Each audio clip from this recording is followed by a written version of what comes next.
Ba-dum-bum, ba-dum-bum,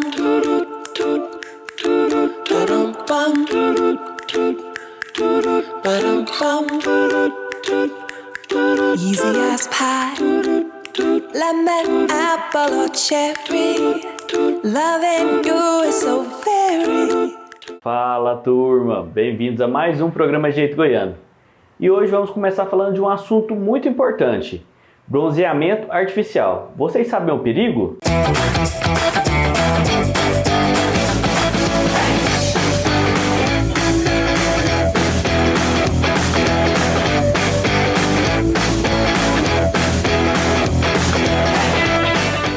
Oi, gente, tudo bem? Hoje eu estou aqui com a dermatologista Lana Bezerra. Ela que vai falar um pouquinho pra gente sobre os riscos do bronzeamento artificial. Doutora, muito obrigada por vir conversar com a gente e explicar um pouquinho sobre os riscos dessa ação que as mulheres às vezes exageram, né? Sim, obrigada primeiramente pelo convite, é um prazer estar aqui.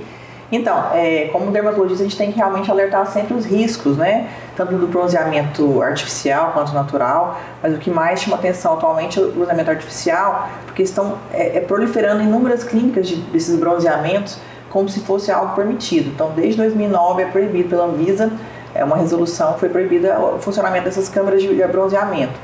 Primeira coisa, alerta: não existe câmera de bronzeamento que estimula colágeno, nada disso. Lembrando que essas câmeras elas não têm uma noção exata de quanto que emitem de radiação ultravioleta, que são os raios importantes para o surgimento de câncer de pele a longo prazo, principalmente o melanoma, que é um dos cânceres mais agressivos de pele, que causa até morte.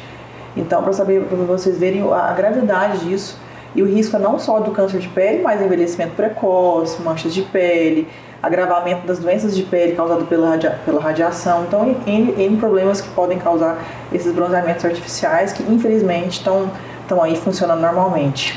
E, assim, essas câmaras, esses lugares que tem essas câmaras, são lugares clandestinos, né, por ser algo proibido. E, às vezes, eles usam algumas artimanhas, como a senhora disse, por exemplo, a luz usada... Não causa, essa aqui não é essa aqui é permitida, essa aqui estimula colágeno. E assim, às vezes as pessoas também não sabem dessa proibição, não sabem que... A grande maioria das pessoas acham que isso é permitido, porque como fica a luz do dia, né, propagandas aí, internet, mídias, assim, faixas assim, nas ruas, bem visíveis, ninguém imagina que isso é clandestino ou que seria proibido. Então, desde 2009 é proibido no Brasil a resolução da Anvisa. Então, realmente, não existe nenhum tipo de câmera de bronzeamento que estimula colágeno, que seja benéfica para a pele. Pelo contrário, são as piores do que o bronzeamento em si.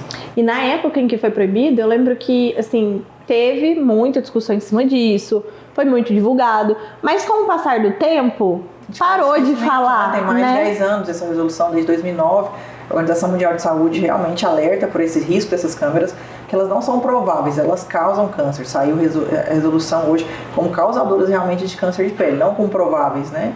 Então, para vocês verem o risco realmente enorme que tem. E se a gente parar para pensar, às vezes jovens, há 10 anos atrás, eram crianças ainda, que talvez não lembre dessa repercussão toda que teve e da proibição em si. E aí, o que é pior, essas câmeras elas fazem pacotes, né? 10, 12 sessões, 2 vezes por semana, 1 vez por semana.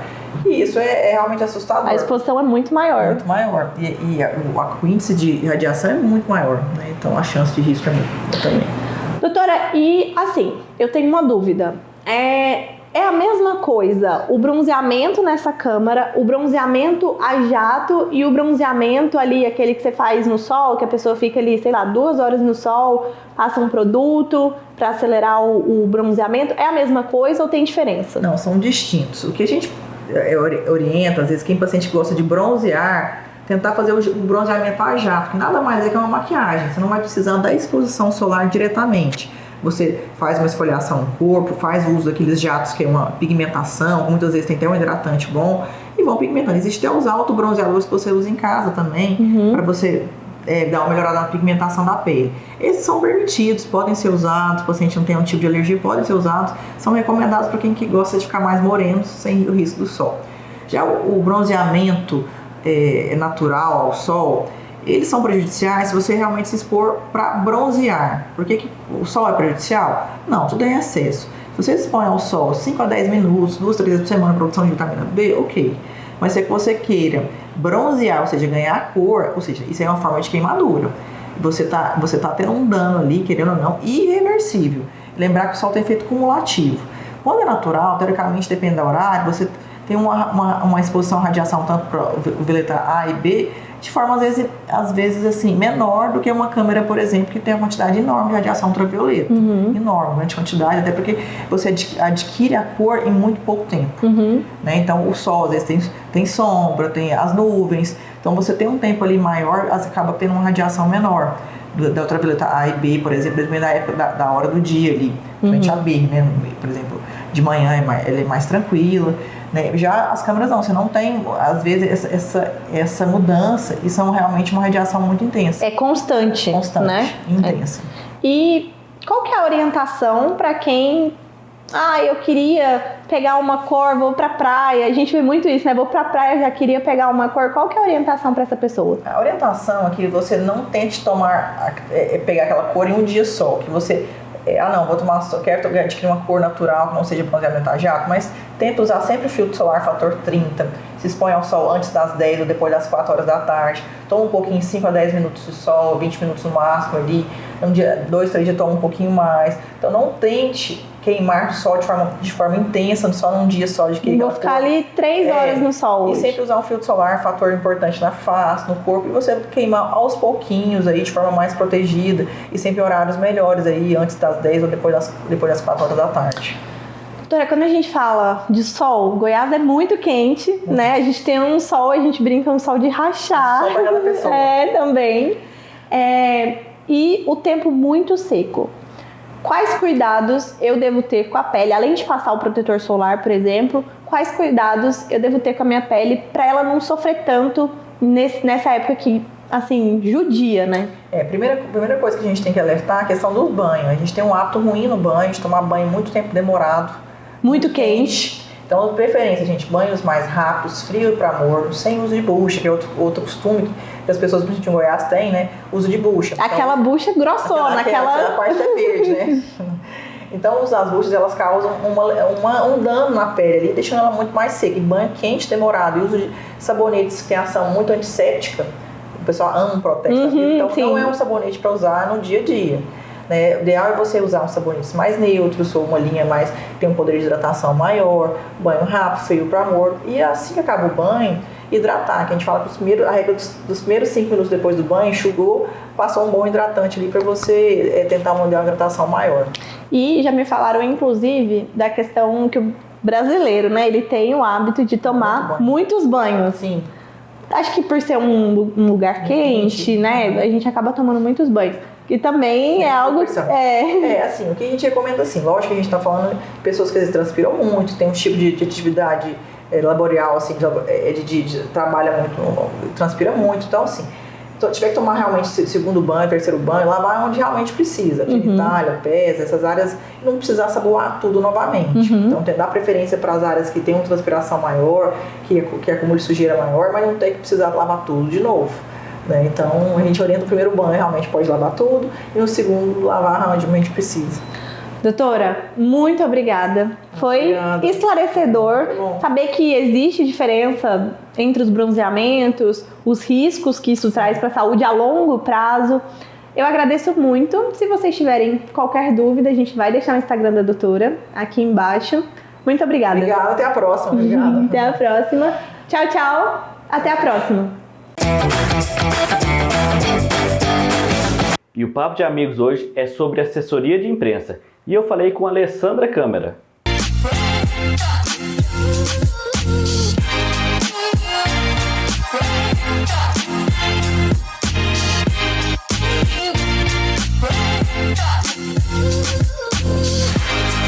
Fala, turma! Hoje temos um Papo de Amigos um pouquinho da nossa área, que é a área da comunicação. Alessandra, muito bem-vinda ao nosso programa. Que bom, eu que fico feliz agora aqui, né? Na frente, sempre por detrás. Olha, obrigado. Pessoal, a Alessandra é parceira nossa há muitos anos. Ela é assessora dos maiores eventos aqui de Goiânia, dos muitos artistas. profissionais hoje também abriram a mente da necessidade de ter uma assessoria, né? Verdade. Médicos, influenciadores, todo Empresários, de uma maneira geral, da construção, do comércio, do turismo. Cada vez mais a comunicação em si ela está sendo muito valorizada, né? Ainda bem. E quando a gente fala em assessoria de imprensa, o pessoal acha que, assim, a gente comenta com os nossos telespectadores, muita assessoria de evento. Certo. Mas não é só o evento. Como que funciona a parte da assessoria mesmo? Desde por exemplo, eu sou médico e que quero falar para o pessoal conhecer o meu trabalho. Como que é esse trabalho que vocês fazem? A assessoria de imprensa ela é feita, na maioria das vezes, por um jornalista. Lá no caso da Palavra, sou eu e minha sócia e uma equipe toda por trás que a gente tem para dar o nosso suporte. RPs também fazem essa assessoria de comunicação. Então, esse profissional, ele é preparado para ser um interlocutor entre o profissional liberal, ou a empresa, ou a instituição, e os veículos de comunicação de uma maneira geral. Então, qual que é o nosso papel principal? É fazer essa ponte de uma maneira clara, objetiva, transparente, orgânica, através da mídia espontânea, sem nada pago, em que a gente leva aquela informação real, verdadeira, sem ser adjetivada ou com superlativos, mas é sempre procurando levar uma notícia, um serviço, um conteúdo, uma informação. E você já está no mercado há bastante tempo. Bastante tempo. Como que é para se atualizar? Porque assim, a gente vê que hoje tem muitos... O pessoal da internet mesmo se autopromove. Com certeza. E aí, quando tem algum problema que possa prejudicar a imagem, eles correm atrás do assessor. Mas é só depois do problema. A famosa gestão de crise. Muitas vezes não acontece só com a autopromoção, essa gestão de crise através da internet. Ela acontece com situações da vida mesmo, né? Como, por exemplo, uma empresa que passa por um problema interno ou externo com a marca dela, ou um problema de infraestrutura, ou diversos problemas, eles nos procuram para a gente poder fazer essa comunicação contando realmente o que houve, o que está acontecendo, o momento que está, o que vai ser feito para solucionar aquele problema, quem está cuidando daquele problema. Então, tem essas gestões de crise de empresas, de pessoas, é a mesma coisa. Hoje, o mundo não aceita mais aquela pessoa que passa por um problema em que, em vez dele falar, justificar, contar, ele esconde, ele não quer falar, ele não quer dar resposta.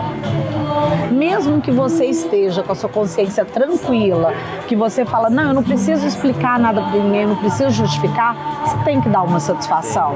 As redes sociais esperam isso de você, os veículos de comunicação esperam isso de você. Então, hoje em dia, a pessoa ela tem que se posicionar mesmo para se defender, para justificar, para poder contar mesmo, às vezes até assumir, olha, erramos, mas a gente vai procurar corrigir, exatamente. E em eventos, acredito que ali é ao vivo. Ao vivo então, e a cores. Acontece muitos problemas. Como que é a logística? Conta o pessoal assim, um pouquinho como que é a logística mesmo de assessoria para um evento. Olha, o evento ele começa desde quando fala que vai ter um evento. Então, já bem lançou. Sai aquele teaser ou vaza que vai ter tal show, tal data que chega em Goiânia e as pessoas já começam a procurar. Alessandra, é a palavra que vai pegar, que vai fazer assessoria, quando é que começa a vender? Então, desde esse momento, a gente já começa a fazer esse contato com a imprensa. Soltar um teaser, falar do início das vendas, aonde que vai estar vendendo, quem vai estar vendendo, valores, quem pode ir, idade, tudo isso já faz parte da assessoria de imprensa. E os pedidos de credenciamento, de cortesia, costumam acontecer o tempo todo, né? Cortesia sempre. Sempre. Credenciamento também. É claro que o evento tem a maior interesse de fazer essa parceria com a imprensa, tanto para cobrir, como para poder prestigiar aquela pessoa que prestigia. São formadores de opinião, exatamente. Né? Então, não é nenhum bicho de sete cabeças. É claro que existem aquelas pessoas que se aproveitam de determinada situação para poder querer ir como convidado ou inventar que tem um veículo de credenciamento, mas isso também é o nosso trabalho, de filtrar também, e muitas vezes o tanto de credenciamento que o lugar comporta não dá para atender tantos pedidos, então tem esse gerenciamento que a gente faz também, é bem interessante. E como você perguntou, em eventos acontecem também alguns problemas. Pode ser que o cantor adoeça, não pode cantar. Pode ser que o artista que estava sendo esperado para aquele festival desmarque em cima da hora e você tem que contar para aquele público que já está ali esperando. Então tem várias situações que a gente tem que estar ali preparado. Não dá muito tempo e você tem que soltar uma nota, um comunicado, explicar para aquela imprensa que está ali, ou até mesmo a imprensa está toda esperando para entrevistar o artista e o artista, por um motivo ou outro, não vai conceder uma entrevista ali. Então a gente tem que estar preparado. Isso a gente passa de vez em quando. A gente está preparado para todas as situações e explicar para a imprensa o porquê que aquilo está acontecendo, porquê que está sendo daquela maneira, porque ele também é o tempo dele, é o trabalho dele.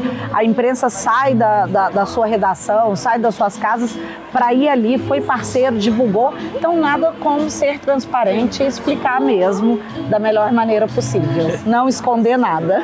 A gente está chegando na reta final, eu vou roubar um pouquinho do quadro da Andressa, que é a dica. Opa, vamos lá. Qual que é a dica primordial para quem tem uma empresa ou si próprio quer começar a valorizar a sua marca através da assessoria de imprensa? Primeira coisa é procurar um bom profissional, uma pessoa que esteja realmente qualificada para aquilo, que está preparada para dar o suporte, porque uma assessoria de imprensa, ela não é feita só de contatos, não é só você pegar o e-mail ou mandar um direct, não. Você tem que saber que aquela empresa, ela preza mesmo pela ética, pelo respeito com o profissional, que as pessoas que estão ali são preparadas desde redigir um texto, conhecer as normas do jornalismo, saber como é que funciona, porque a gente vê barbaridades aí de texto, de abusos, de falsas notícias que são plantadas e que não acontecem, de falsas promessas mesmo, de troca. Ai, põe essa nota, entrevista tal negócio que eu vou te dar, vou fazer esses arranjos, não. Presta muito bem atenção com quem que você está deixando a sua marca ser representada junto aos veículos de comunicação. A dica é essa. Obrigado, foi um prazer falar com você. A gente sempre está junto nos eventos, mas você sempre atrás das câmeras. E eu fico feliz por essa oportunidade, pelo espaço de falar um pouco do nosso trabalho. Muito obrigada. Obrigado a você. Pessoal, espero que tenha curtido. Esse é um pouquinho do trabalho da assessoria de imprensa. Até a próxima. Fui!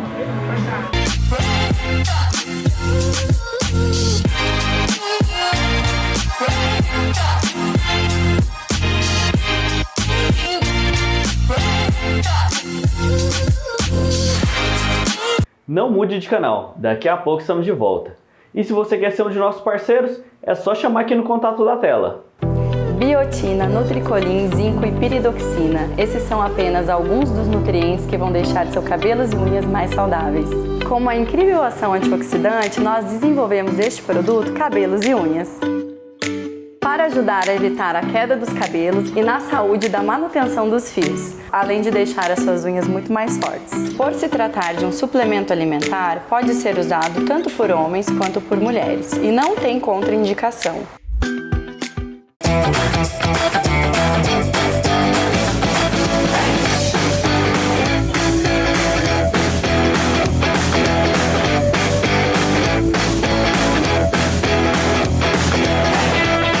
Oi, gente, tudo bem? Hoje eu tô aqui com o Dr. Ícaro Calafiore. Ele é oftalmologista e diretor clínico aqui do Hospital Fundação Banco de Olhos. Doutor, hoje a gente vai conversar sobre um tema muito importante, né? Isso. Olá para todo mundo, né? Hoje nós vamos falar um pouquinho sobre o exame de rotina em criança. E é muito importante mesmo. Desde quando nasce, a gente já tem o teste do olhinho. O teste do olhinho serve para a gente poder avaliar várias coisas. Por exemplo, em crianças que são prematuras, a gente tem a retinopatia da prematuridade. Então serve para a gente poder avaliar e tratar se tiver essa doença. Ou investigar se tem alguma malformação, se tem alguma alteração, se tem uma catarata congênita, né? E aí, o que acontece? O ideal é a gente avaliar sempre. está avaliando pelo menos assim, no início de 6 em 6 meses, no primeiro ano, depois uma vez por ano. Lembrando que até entrar na escola é importante essa avaliação para a gente, o mais importante de tudo, para a gente poder avaliar e diagnosticar qualquer grau muito alto, tudo que possa atrapalhar o desenvolvimento da visão da criança. Doutor, sobre o teste do olhinho, é um teste gratuito, o SUS oferece? Como que é? O que os pais devem procurar na hora de fazer o teste do olhinho? Então, o teste do olhinho antigamente era o reflexo vermelho. Era só jogar uma luz, ver o reflexo vermelho e estava tudo certo. Hoje não, hoje a gente dilata a pupila e avalia as estruturas dentro do olho. Ou seja, avalia o nervinho, avalia os vasos, a retina, toda a estrutura do olho. Ele é feito com qual idade? O bebê nasce e já faz? É igual o teste do pezinho? Isso. O ideal é que seja feito no primeiro mês, quanto mais rápido fizer melhor. Às vezes na primeira semana é mais difícil, até para dilatar, e para sair de casa também, porque né, tá ali naquele resguardo e tudo. Mas o ideal nesse primeiro mês a gente fazer essa avaliação. E aí os pais fazem o teste do olhinho, o senhor falou que algumas doenças já são diagnosticadas ali. De quanto em quanto tempo o pai deve levar essa criança no oftalmologista, mesmo que não seja identificado nada? Então, pela Sociedade Brasileira de Oftalmopediatria, a indicação é quando nasce, pelo teste do olhinho, aos 6 meses, que é onde a gente vai perceber que aquelas crianças que entortam o olhinho deixam de entortar na normalidade, ou se estiver entortando, continua entortando, que aí é o estrabismo, precisa ser tratado, e depois a gente começa a avaliar por 1 ano, 3 anos e quando entra na escola de ano em ano.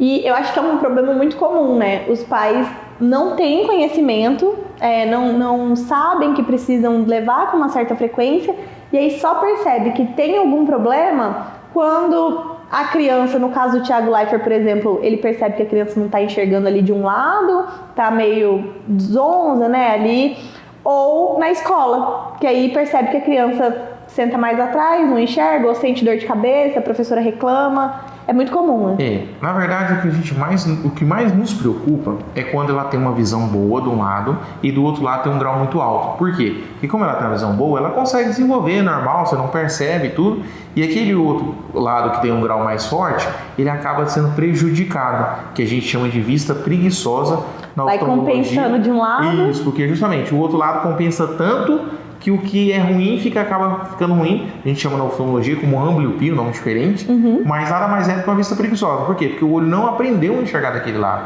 Porque quando a gente, por nós sermos animais, né, o organismo não imagina que um dia nós vamos usar um óculos para tratar. Então o que acontece? Adapta. Ele desenvolve aquele lado ali, que, né, como se fosse para a gente poder caçar e tudo, ou seja, desenvolve muito um lado, fica mais do que 100% da visão, é como se ele enxergasse uns 150% da visão.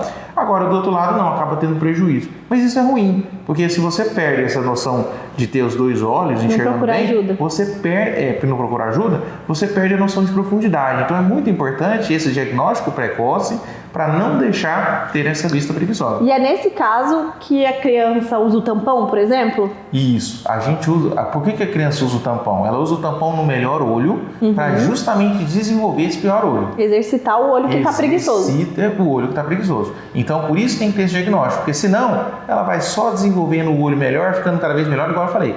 Chega a ficar uns 150% melhor, né? Como se ele, em vez de ficar 100%, um fica 150% e o outro fica lá seus 20%, 30%, entendeu? Então é um prejuízo. Doutor, e criança tem muita dificuldade para usar óculos. Eu acho que nos primeiros dias ali ela até se empolga. Eu falo por mim, eu uso óculos e eu desde pequenininha. E aí a primeira vez fui na oftalmologista, vai ter que usar óculos, me empolguei. Aí óculos bonitinho, caixinha bonitinha.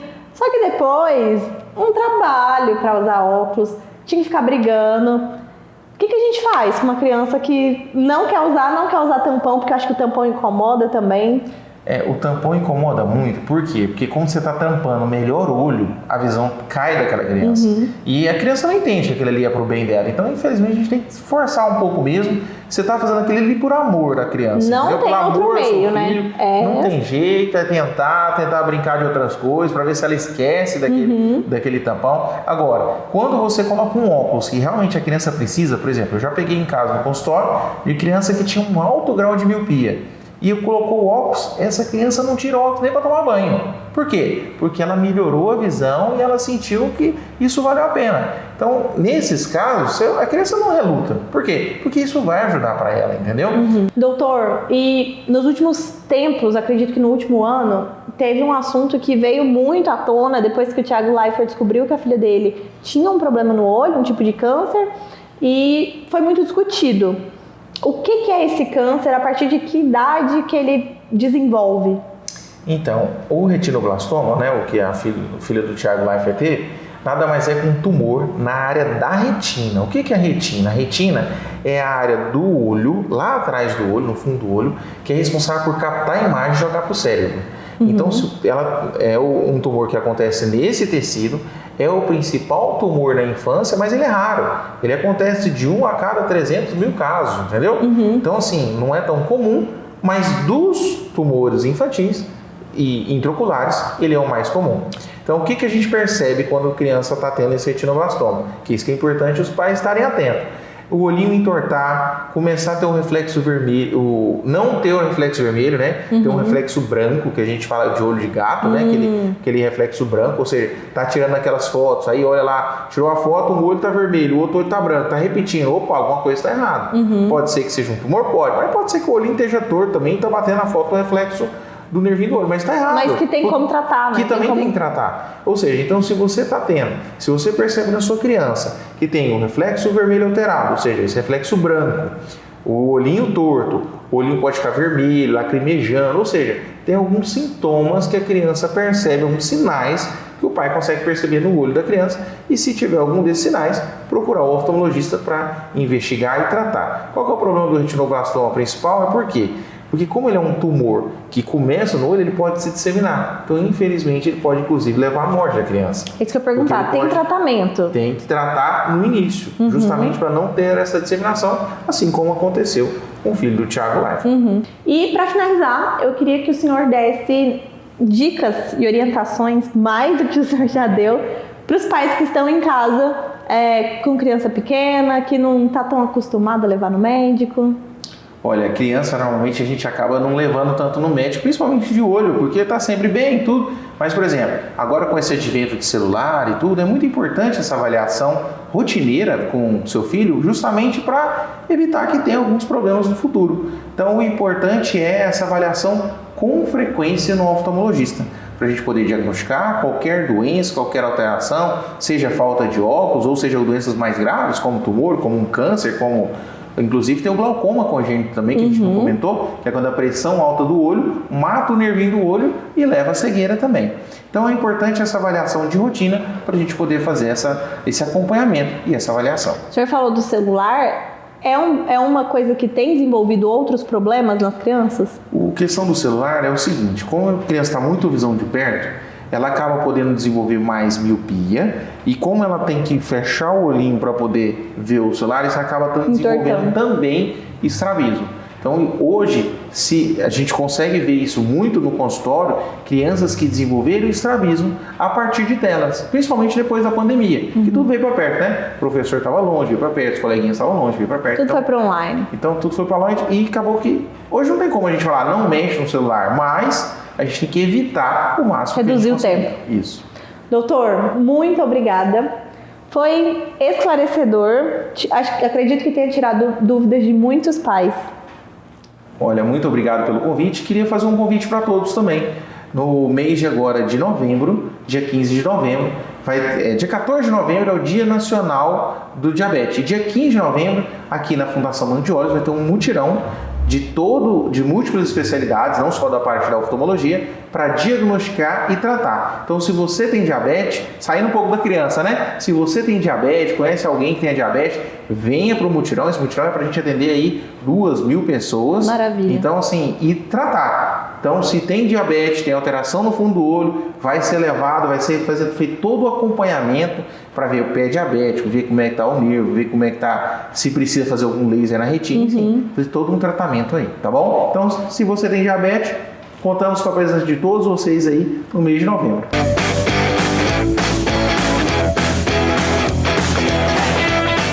Estamos chegando ao fim de mais um programa. Espero que tenha gostado. E se vocês querem rever alguma dessas matérias, é só ir no nosso canal do YouTube, youtube.com/Programa Jeito Goiano. E os bastidores nas nossas redes sociais, @Programa Jeito Goiano. Espero vocês no próximo domingo. Fiquem com Deus. Apple or cherry, loving you